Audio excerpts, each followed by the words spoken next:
Hi, my name is Luis Pineda, and I am here today to give you a presentation on self-concept and what is perceived for me, my family, and my friend.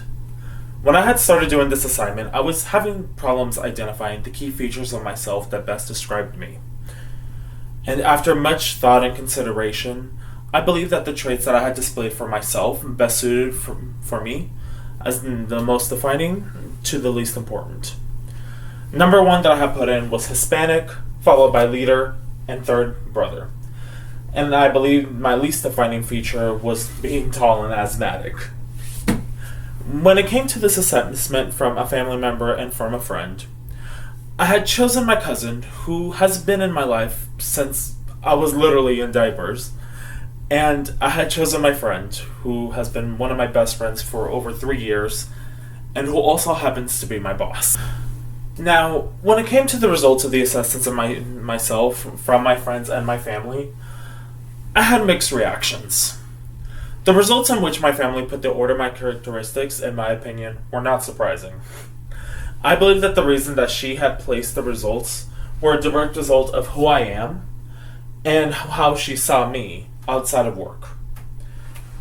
She has always seen me put my family before myself first, and in that case, she saw that I put my siblings over my own mental health. She has always been told me that I was very outspoken, and we have gone through many museums and Broadway shows together, so she had automatically put admire the arts as third. Now, she had put quick to adapt and chaotic as last, but that's just mainly because she didn't really see that aspect of myself inside of work. Now, when it came to the result of my friend, this one actually did surprise me the most. She put outspoken as number 1, quick to adapt as number 2, determined as number 3, and honestly what has shocked me the most is that she had put brother as number 15, the last on the list. Now, I suspect that she was viewing this from a managerial point of view, and as I had questioned her about it, I asked, why did you put this as such? And she had stated that the reason for her choices were determined based on the traits that would lead me to success. She believes that actionable traits that lead you to being a better you is much more important than the defining features of who you are, such as being tall, such as being Catholic, or being a brother. She believes that these traits do not make you a better person than what you do on action-wise. As I was looking at this chart, I had realized that there was really one key trait that I had found myself that had best identified me as the person that I am today, and that trait is outspoken.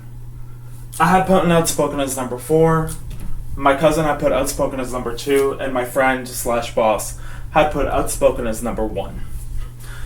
Now, the trait is visible throughout my life, in which I have been told that there is no shame in stating what I believed, and I had carried that to heart since childhood.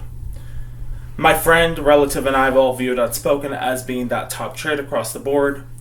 And doing upon a bit of thinking, I believe that the best self-concept theory that best fit the reason for such a prominent trait was that theory of reflected appraisals. Now, what is reflected appraisals? The theory by definition is known as the process of seeing and thinking about ourselves in terms of appraisals of us that others reflect. Now, I believe that the reflected appraisals put outspoken so high up in the charts was since throughout my life, I have been perceived and told that I was very vocal about my opinions, putting myself in a work-based scenario that allowed me to redirect my opinions into a positive force that can be used in my life and help me progress, has been such a benefit, and I hope I can grow to be the better person that I am today.